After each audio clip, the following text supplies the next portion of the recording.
नमस्कार, आप देख रहे हैं आरएन न्यूज़। आपके साथ मैं हूं पल्लवी रविंद्र सिंह। किसान आंदोलन 26 नवंबर से लगातार जारी है। किसान बॉर्डर्स पर डटे हुए हैं। किसानों की बस एक ही मांग है कि किसान बिल वापस होना चाहिए। लेकिन इस सब के बीच अब सवाल उठने लगे हैं। सवाल ये कि किसान बॉर्डर्स पर हैं, लेकिन उनके घर का खर्च अब कैसे चलेगा। स्कूल खुल चुके हैं, बच्चों की फीस का क्या होगा। महापंचायतें हो रही हैं। केंद्र किसानों को समझा रहा है कि बिल पक्ष में, तो विपक्ष लगातार कह रहा है कि किसान बिल से किसानों का अहित हो रहा है। इस सब के बीच अगर ये आंदोलन इसी तरीके से चलता रहेगा तो आगे की तस्वीरें आखिर कैसी होंगी। पहले रिपोर्ट देखिए और आज की चर्चा इसी मुद्दे पर।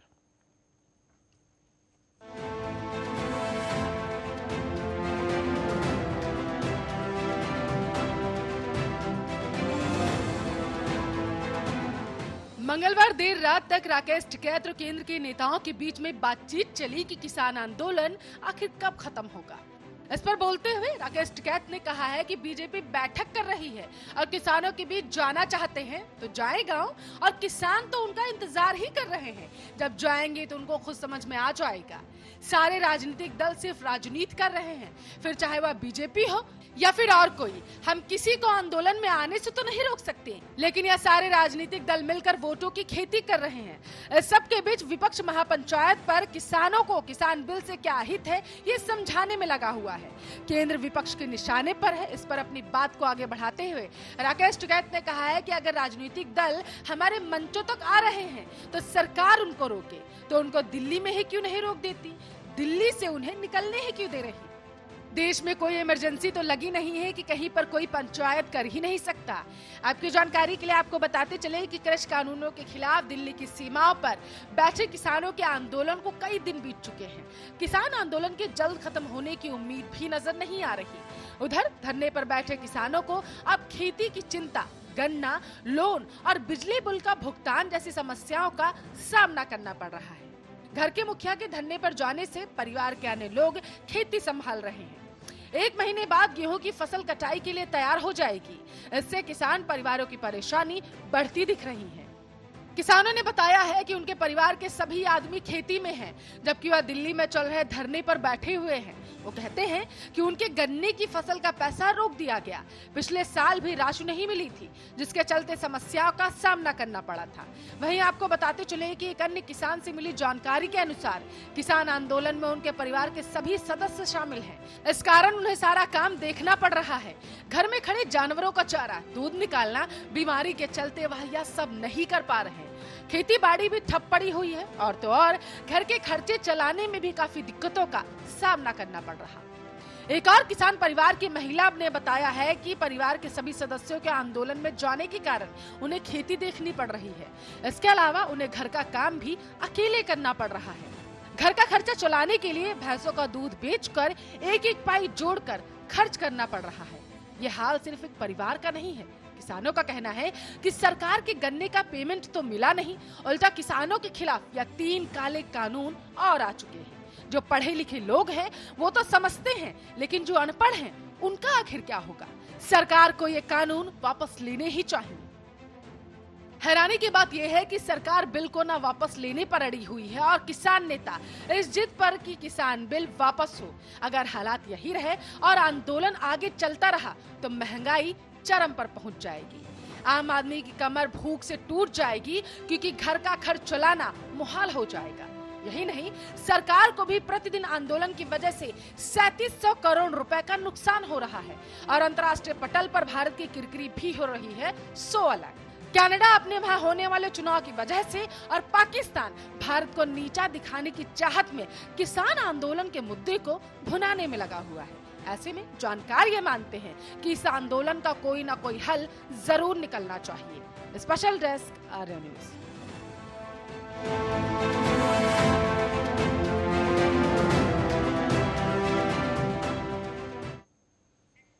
3700 करोड़ का घाटा लगातार प्रतिदिन के हिसाब से अगर देखें तो सरकार को झेलना पड़ रहा है। 26 नवंबर से जिस तरीके से किसान आंदोलन लगातार जारी है, तो वहीं दूसरी तरफ अगर देखें तो इससे किसान भी अछूता नहीं है। बॉर्डर्स पर जो किसान बैठा हुआ है, अब घर का खर्चा कैसे चलेगा, स्कूल खुल चुके हैं, बच्चों की फीस कहां से दी जाएगी, इस सब के बीच में ये सारे सवाल अब खड़े हो रहे हैं। तो आपको ये भी बताते चले कि मंगलवार को यानी कि बीती रात राकेश टिकैत ने जब केंद्र के साथ बैठक की थी, तब भी कोई मामला सामने निकलकर नहीं आ पाया, ऐसी तस्वीरें सामने निकलकर नहीं आ पाई जिससे यह स्पष्ट हो सके कि यह जो आंदोलन है ये अब स्थिर होता हुआ या खत्म होता हुआ नजर आएगा। क्योंकि किसानों की तरफ से लगातार कहा जा रहा है कि जब तक किसान बिल वापस नहीं होगा तब तक वो बॉर्डर से हटेंगे नहीं, बॉर्डर्स पर डटे रहेंगे और अगले 2024 तक का राशन तो वो लेकर के ही आए हैं और तब तक वो यहां पर डटे रहेंगे। तो वहीं दूसरी तरफ सरकार का साफ रुख, किसान बिल वापस नहीं होगा, सिर्फ और सिर्फ संशोधन किए जाएंगे। अब ऐसे में कई सारे सवाल खड़े हो जाते हैं। जिस तरीके से विपक्ष लगातार किसानों के समर्थन में आ चुका है और विपक्ष ये कह रहा है कि किसान बिल से किसानों का हित छुपा हुआ है, तो अब यहां पर सरकार की मुश्किलें बढ़ती हुई नजर आ रही हैं। एक तरफ आपको बताते चलें कि गन्ना के पेमेंट का जो मामला है वो अधर में लटका हुआ है। इससे जो उत्तर प्रदेश का किसान है अब वो कहीं ना कहीं नाराज हो रहा है। इसका सीधे तौर पर फायदा विपक्ष उठा रहा है। 2022 में उत्तर प्रदेश में चुनाव होने और पंचायत चुनाव भी नजदीक आ रहे हैं। महापंचायत के जरिए लगातार विपक्ष लोगों के बीच में जाकर के, किसानों के बीच में जाकर के किसान बिल के अहित बताने में लगा हुआ है। तो वहीं दूसरी तरफ 700 चौपाले लगाने का दावा किया गया था बीजेपी की तरफ से। हालांकि तस्वीरें अभी उसकी तो सामने निकलकर नहीं आ पाई हैं। तो आपको बताते चलें कि लगातार आंदोलन तो 26 नवंबर से जारी ही है, लेकिन अब कई सारे सवाल खड़े हो रहे हैं। जिस तरीके से आंदोलन उग्र होता जा रहा है अंतर्राष्ट्रीय पटल पर, जिस तरीके से 26 जनवरी की वजह से अंतर्राष्ट्रीय पटल पर भारत की किरकिरी हुई थी। कनाडा में चुनाव होने हैं, इस वजह से कनाडा समर्थन कर रहा है किसान बिल का, और इसके साथ साथ पाकिस्तान तो इस ताक में ही बैठा रहता है कि कोई ऐसा मुद्दा मिले जिससे वो भारत को घेर सके। तो इस मुद्दे पर ज्यादा चर्चा करने के लिए सारिका जैन, बीजेपी के प्रवक्ता किरणपाल सिंह, भारतीय किसान यूनियन के राष्ट्रीय अध्यक्ष हमारे साथ लाइव जुड़ चुके हैं। आप दोनों मेहमानों का बहुत बहुत स्वागत है आर्या न्यूज पर। सबसे पहले किरण जी आपके पास आना चाहूंगी। कोई ना कोई रास्ता तो निकालना ही पड़ेगा, क्योंकि अब जो किसान बॉर्डर्स पर बैठे हुए हैं, घर कैसे चलेगा, अब ऐसी स्थितियां सामने आने लगी हैं। देखिए पल्लवी जी, पहले धन्यवाद आपको और आर्या टीवी को। मैं ये कहना चाहूंगा कि देखिए, समाधान सरकार के हाथ में है, किसानों के हाथ में नहीं है। और हमारा जो धरना था, मैं आपको फिर बता देता हूँ और ये मैं बार बार कहता आ रहा हूँ, मैं भारतीय किसान भानु का राष्ट्रीय वरिष्ठ पाठक किरणपाल सिंह। बिल्कुल। 26 जनवरी को जो हरकत हुई थी, जो घिनौनी हरकत जो राष्ट्रीय ध्वज के साथ हुई थी, उससे 27 जनवरी को हमने अपना धरना चिल्ला बॉर्डर से हटा लिया था। क्योंकि हम राष्ट्रद्रोहियों के साथ नहीं है, हम किसानों की बात करते हैं, किसानों की बात करेंगे और आगे भी करते रहेंगे। और किसान से, सरकार से लड़ने का हमारा काम है, सरकार बनाते हमें। किरणपाल जी, आज किसानों की ही बात हो रही है, क्योंकि जिस तरीके से तस्वीरें उत्तर प्रदेश की बात करें तो वहां से सामने निकल के आ रही है, तो यहाँ पर चर्चा जो 72वें गणतंत्र दिवस के अवसर पर हुआ उसके बारे में नहीं हो रही। यहाँ पर चर्चा इस बारे में हो रही है कि जो नेता हैं, जो तथाकथित किसान नेता हैं, वो तो अपनी राजनीतिक रोटियां सीखने की कोशिश कर ही रहे हैं इस मुद्दे पर, लेकिन जो किसान बॉर्डर्स पर बैठा हुआ है, जो आम किसान है, जिसका घर ही खेती से चलता हो, जिसके परिवार में वही एक कमाने वाला होगा, उनका क्या? यहाँ पर आम किसानों की बात हो रही है। पल्लवी जी, मैं उसी बात को कह रहा हूँ। मैं आपको पूरा अपना बता रहा हूँ कि हम लोगों ने चिल्ला बॉर्डर क्यों छोड़ा, मैं उसको बता रहा था। और हम लोग अभी शहर जाके और तहसील और जिलों में हम अपना प्रदर्शन करेंगे और हम कानूनों के खिलाफ आज भी हैं और पहले भी थे। और हम ये, परंतु हमने दिल्ली छोड़ी इसलिए कि हम राष्ट्रद्रोहियों के साथ नहीं है, हम राष्ट्रहित के साथ है, किसान यूनियन। और मैं फिर कहता हूँ, जो 26 जनवरी को हुआ वो किसी किसान ने नहीं किया हुआ, वो कोई न कोई राष्ट्रद्रोही उपद्रव लोग थे।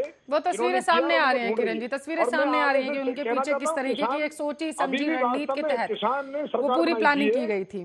ठीक है, सारिका जी आपके पास आना चाहूंगी। न सरकार झुकेगी न किसान झुकेगा, हल कैसे निकलेगा? बिल ठीक है किरण जी। देखिए, जो किसान यूनियन से आए हुए हैं, पहले तो इन्हें ये समझना होगा कि देश के प्रति जो देश का अपमान हो रहा है वो मानते हैं कि देश का अपमान हुआ है। अंतर्राष्ट्रीय पटल पर देश की छवि को खराब करने की कोशिश की जा रही है। सेकेंडली, मैं ये बोलना चाहूंगी, इनसे आप पूछिएगा कि जब पंजाब सरकार ने इस बिल को पास किया था, जब केजरीवाल सरकार ने इस बिल को पास किया था, जब कांग्रेस सरकार ने इस बिल को पास किया था, तब ये लोग कहाँ थे? तब भी तो इसका आप समर्थन में आ सकते थे ना, लेकिन तब तो कोई नहीं आया। लेकिन जब मोदी सरकार ने इस बिल को पास किया तो सभी राजनीतिक पार्टियां, मैं इनको राजनीतिक पार्टियां इसलिए बोलूंगी क्योंकि अपनी राजनीति चमकाना चाह रहे हैं। जो असली किसान है वो आज भी खेतों में काम कर रहा है, जो असली किसान है वो इस बिल से सेटिस्फाई है, क्योंकि तीनों बिल एक निर्धारित रूप से एक लोकसभा और राज्यसभा में पूरे तरीके से पास हुए हैं। किसी के लिए भी, क्योंकि सरकार क्यों चाहेगी कि किसी का नुकसान हो। सरकार ने इतने सारे इन लोगों बेनिफिट्स दिए हैं इस बिल में। तीनों बिल बहुत अच्छे हैं किसानों के लिए, और हाथ जोड़कर हमारे प्रधानमंत्री नरेंद्र मोदी जी हमेशा वार्ता के लिए तैयार रहे हैं। उनका एक ही उद्देश्य है, जो अंत्योदय, जो पीछे की लास्ट पंक्ति में बैठा हुआ व्यक्ति है वो आगे आए। वो हमेशा गरीबों के प्रोत्साहन में रहते हैं। जो छोटे तबके का किसान है वो हमारे प्रधानमंत्री नरेंद्र मोदी जी चाहते हैं कि जो छोटे तबके का किसान है, जिसके पास छोटी जमीन है, वो भी अपनी जो जीविका है वो अच्छे तरीके से चलाए, और इसीलिए ये तीनों बिल लाए गए हैं। ठीक है, किरण जी जवाब दीजिए।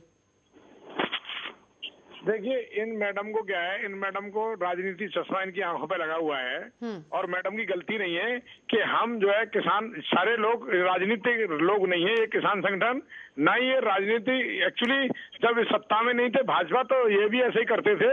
किसानों का तो दुर्भाग्य है कि ये विपक्षी जो है और किसानों के कंधे पर रख के बंदूक चलाते हैं। मैं तो उस समय की बता रहा हूँ, इस सरकार को बनाने वाले हम लोग हैं, ये लोग नहीं है इस सरकार को चलाने वाले।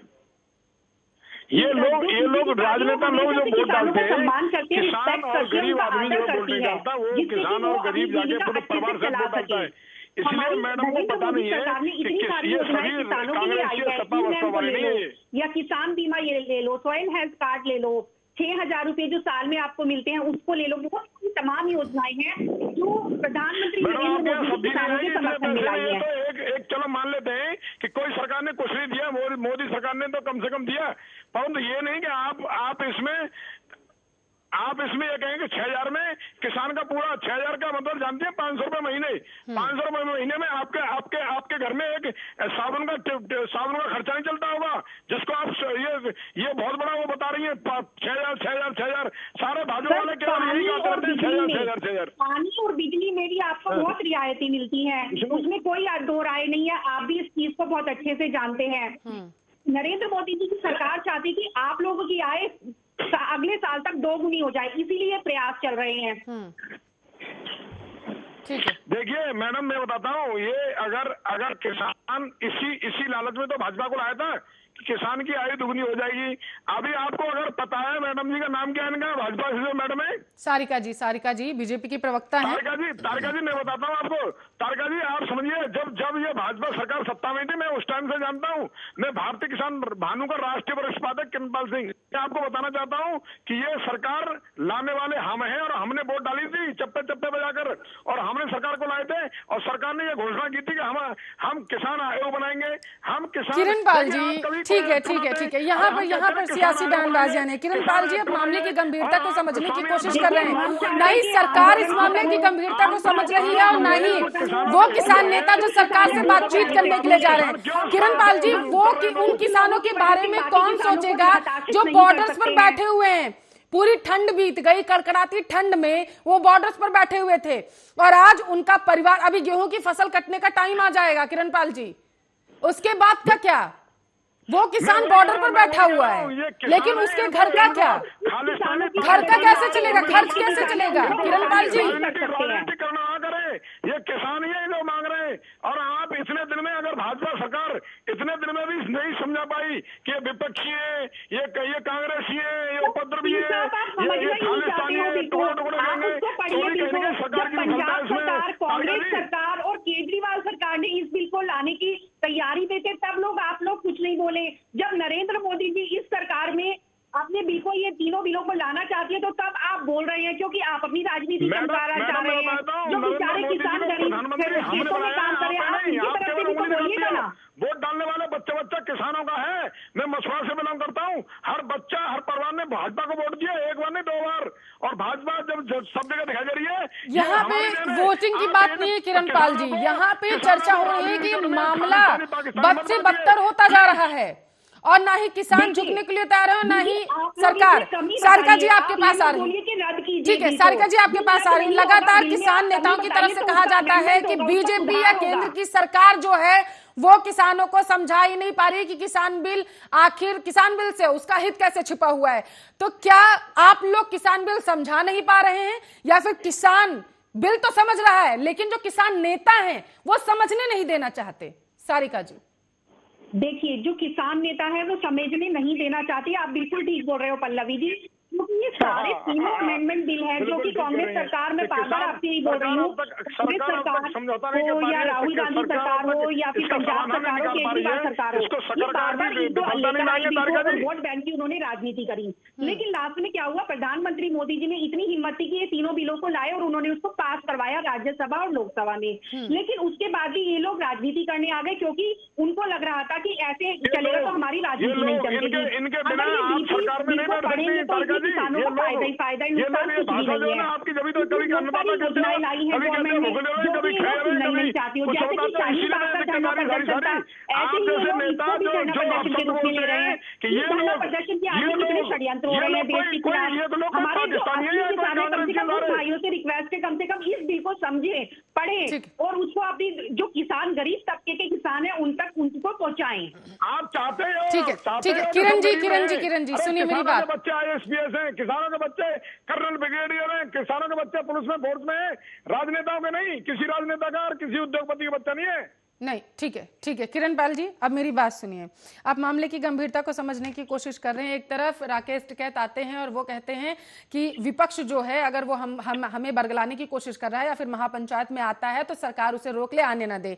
मेरा सवाल आपसे ये है कि अगर महापंचायत होती है, आप लोगों की पंचायतें होती हैं, आप लोग आपस में चर्चा करते हैं, अगर विपक्ष का कोई नेता आता है और वहां पर ऐसे बयानबाजियां देता है जिससे आंदोलन उग्र हो सकते हैं, तो ये वहां बैठे किसानों का और क्या किसान नेताओं का फर्ज नहीं बनता है कि वो कहें कि जिस तरीके से 26 नवंबर से शांतिपूर्ण तरीके से आंदोलन चला आ रहा था लेकिन बीच में तस्वीरें बिगड़ गई, तो उसे दोहराने की कोशिश ना की जाए यहाँ पर?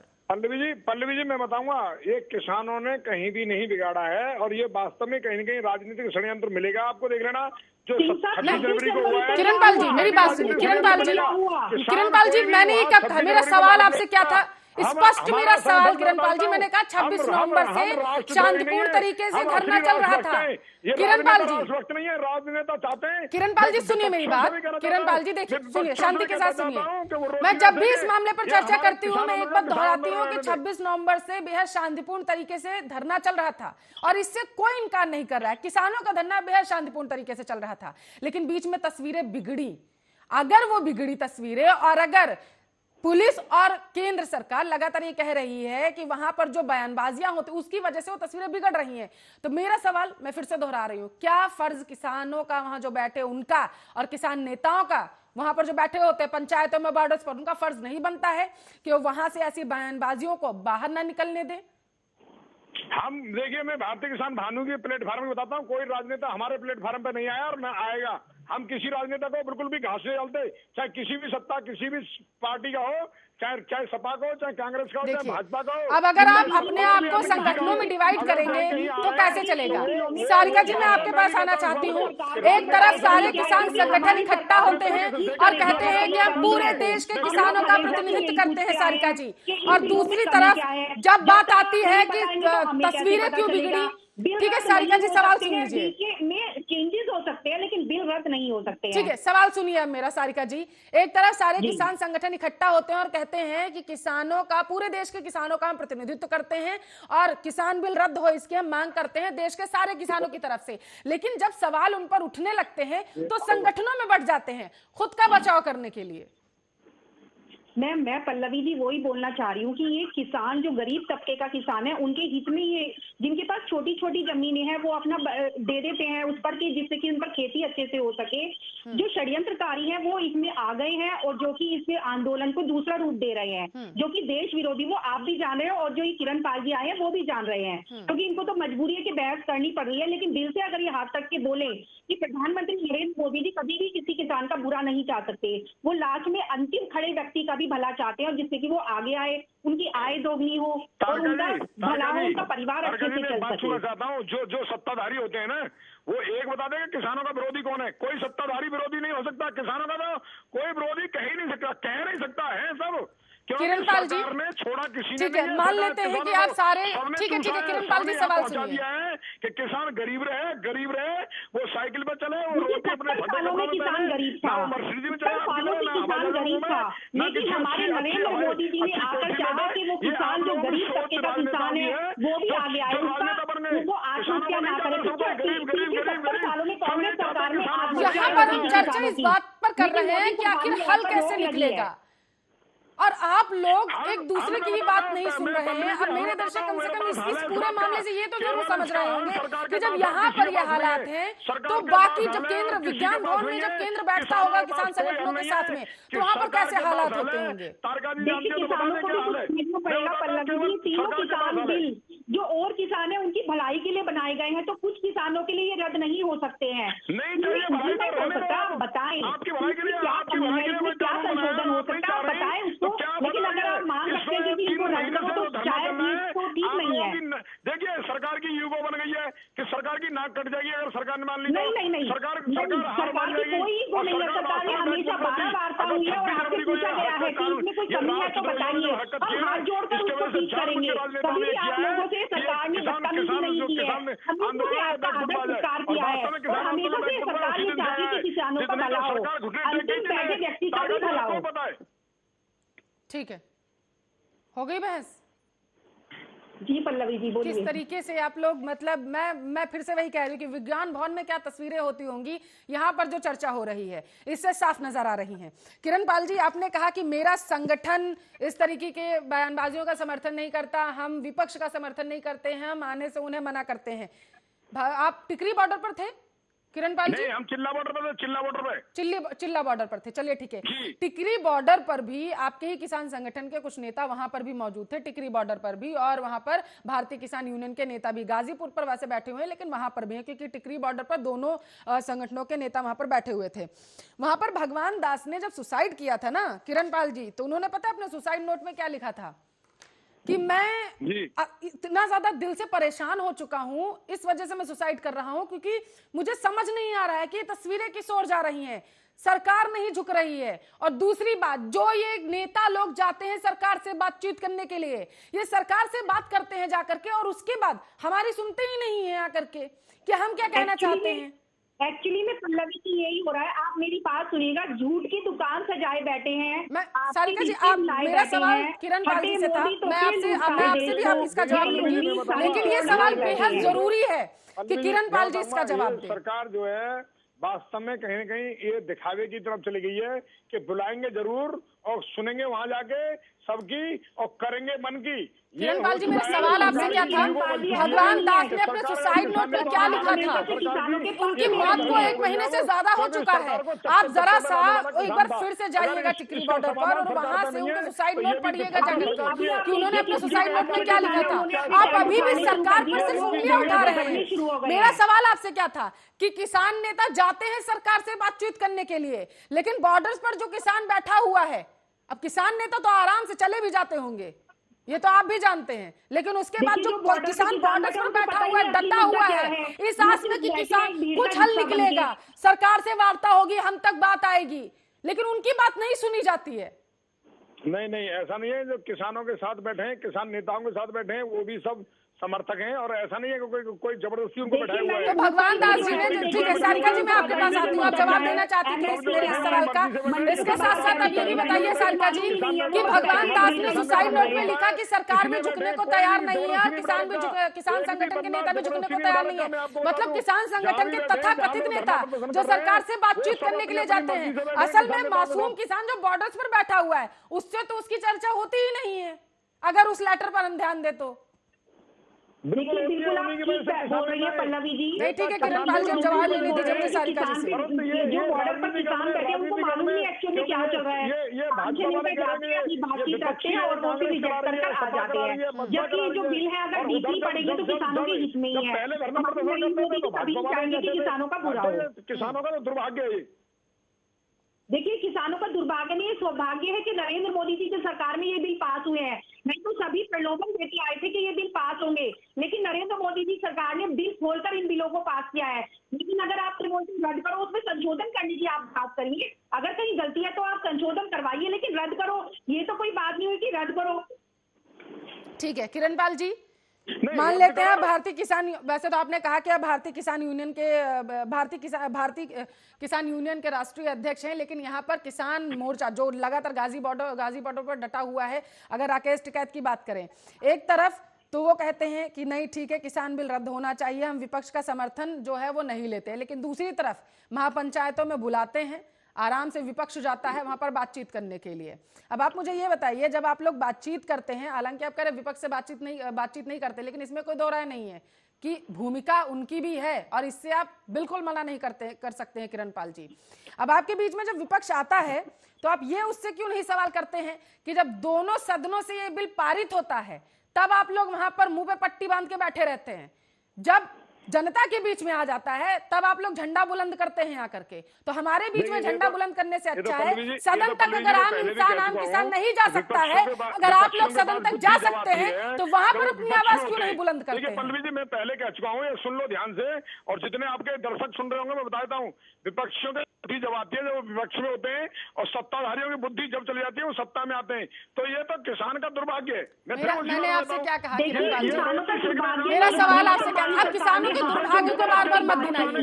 जो बॉर्डर पर किसान बैठा हुआ है, आप लोग क्या बात करते हैं उसे पता तक नहीं चलता होगा, क्योंकि आप लोग इस बात पर अड़े हो कि किसानों के जो ये तीनों बिल हैं इनको रद्द किया जाए, जबकि हम हमेशा से ये बात करते आए हैं कि इसमें संशोधन करना चाहिए। आप अगर तीनों किसान बिलों के बारे में अगर ABCD जानती है तो बता दीजिए कि तीनों बिल किसान इतने कैसे हैं, तीनों बिलों का आप बता दीजिए आप अगर जानती है तो। कोई फार्मिंग से किसी की लैंड नहीं, इसमें कोई दो राय नहीं है कि तथाकथित किसान नेता और विपक्ष, और अगर केंद्र की बात करें इस न्यूज में सभी इस मुद्दे का हल कोई निकाल नहीं पा रहा है, और महंगाई चरम पर पहुंचती जा रही है क्योंकि बॉर्डर अभी भी बंद है, सब्जियां महंगी हो रही हैं और आम किसान का परिवार अब इस पूरे मसले से लेकर के परेशान हो रहा है। बहुत बहुत शुक्रिया आप दोनों मेहमानों का बातचीत करने के लिए। ठाकुर किरणपाल सिंह, भारतीय किसान यूनियन के राष्ट्रीय अध्यक्ष, सारिका जैन, बीजेपी की प्रवक्ता, हमारे साथ इस मुद्दे पर चर्चा करने के लिए लाइव जुड़ी हुई थी। सवाल सिर्फ ये अब बच जाता है कि किसान जो बॉर्डर पर बैठा हुआ है उसके परिवार का आखिर क्या होगा। किसान नेता जो सरकार से बातचीत करने के लिए जाते हैं, क्या सच में किसानों से भी बातचीत करते होंगे? क्योंकि जो तस्वीरें सामने निकल के आती हैं वो कुछ और ही कहानी बयां करती हैं। फिलहाल के लिए इस बुलेटिन में बस इतना ही। अब बने रहिए हमारे साथ, देखते रहिए आर्य न्यूज।